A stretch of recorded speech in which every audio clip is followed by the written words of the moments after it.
I'm sure at some point in your photography journey, you've come across a scene that is so big, so epic and vast that you've asked yourself, what's the best way for me to take this camera and capture all of this in one photo? And the best answer might actually be taking several photos and combining them to make a panorama photo. In this video, I'm going to head out and do that, take a panorama, and then bring it back to show you how it can unlock the power of both your camera and the editing software that you're using, whether that's Lightroom or Photoshop. So let's head down to one of my favorite locations in Narragansett, Rhode Island, on a really beautiful sunrise to see how panoramas can make your images really stand out.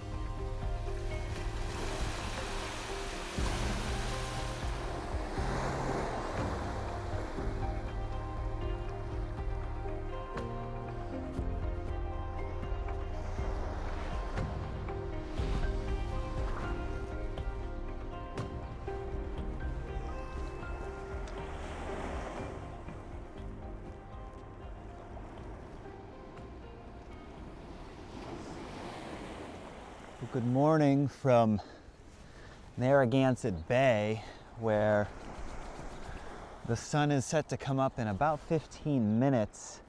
And this is one of those places that in the late spring, early summer is a really good spot to go to because the sun rises more toward the northeast.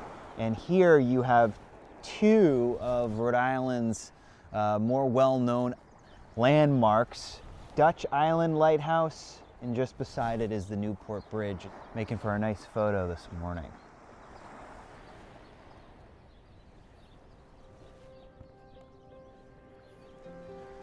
I'm going to try very quickly just to get a pan out of this, because it looks really nice. And this is going to be a lot of shots to stitch together, but we'll see how it turns out. Nice. Clouds are really starting to light up now. This looks very good.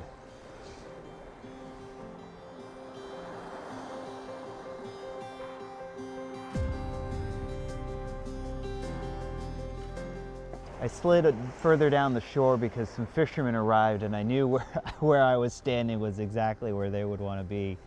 Good morning to be out fishing for sure. I think there were two compositions that I got while I was out here that will be the two options for what I want to work on. There was a real long pano that I ended up trying, and there were two moments where it looked pretty good. One of them was just before the sun peeked out over the clouds, and there was some nice color in the thinner clouds that were extending over the lighthouse and the bridge. And then I got another one where the sun had just come through and there's this really lovely glow. One of those two will probably be the photo to work off of, but this was a lovely start to the day, and now to head on back to the studio and see what I was able to capture at one of my favorite places. I find myself coming here pretty often, especially, as I mentioned, this time of year, more to the northeast. Good place to go to see the sunrise. Nice start to the day.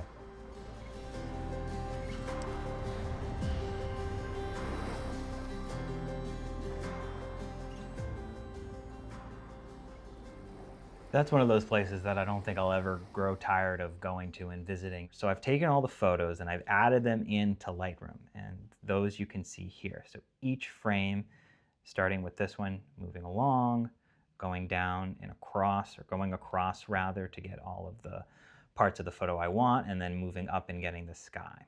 So we're going to take all of these and we're going to highlight them, right click, you go to Photo Merge, and you want to go to Panorama Merge. An HDR Panorama Merge is something a little bit different when you take multiple exposures of the same shots and then you blend all of those exposures together as well. It is a great approach, but for the purposes of this video, I wanted to do just a panorama with single shots of each part.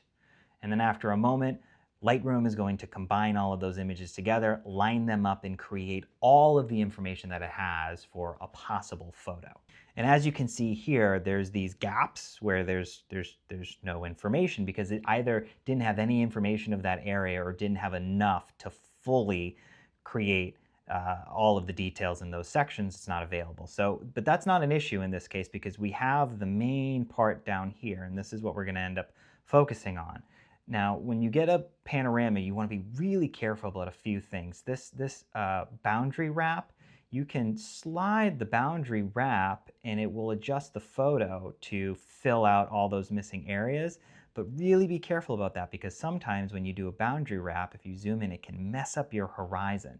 So in this case, I'm going to leave the boundary wrap as is because I'm not going to need all of that information where stuff is missing. One of the things that I think is really important about panoramas is both what it is that you want to include in the panorama, but maybe even more importantly, what it is that you don't want to include. So this photo here, of course, is showing the sun as it's just rising above the trees, which is very interesting. And we can still tell the story of the sun breaking out in the start of the day and the light spilling onto the lighthouse and the bridge, but exclude the sun itself because of how bright it is. And one of the issues that you would have, just in terms of a composition here, is that the sun here and then the lighthouse and the bridge are too far apart from each other. I mean, this section here, that's just a lot of negative space as far as I'm concerned.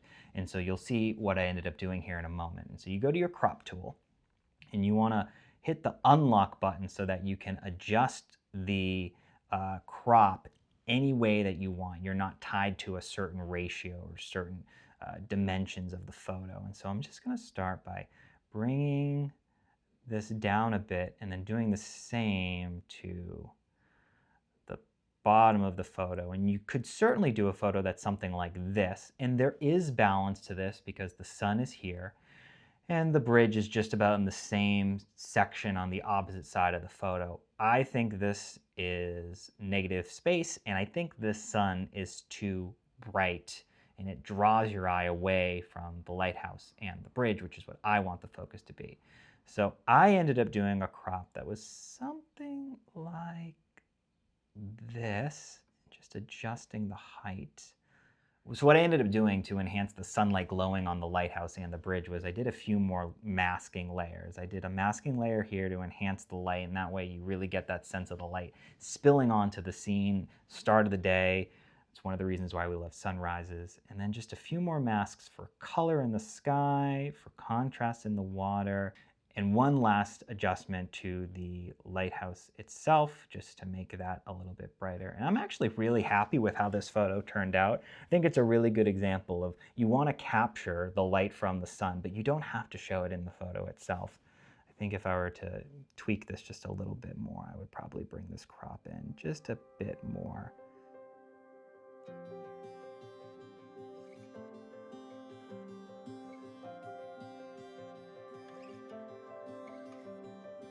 So that's primarily how I use panoramas, and I think it's a great exercise in learning both what should go in photos and what should not go in photos, and that's one of the ways that I've improved a lot over the last few years as a photographer.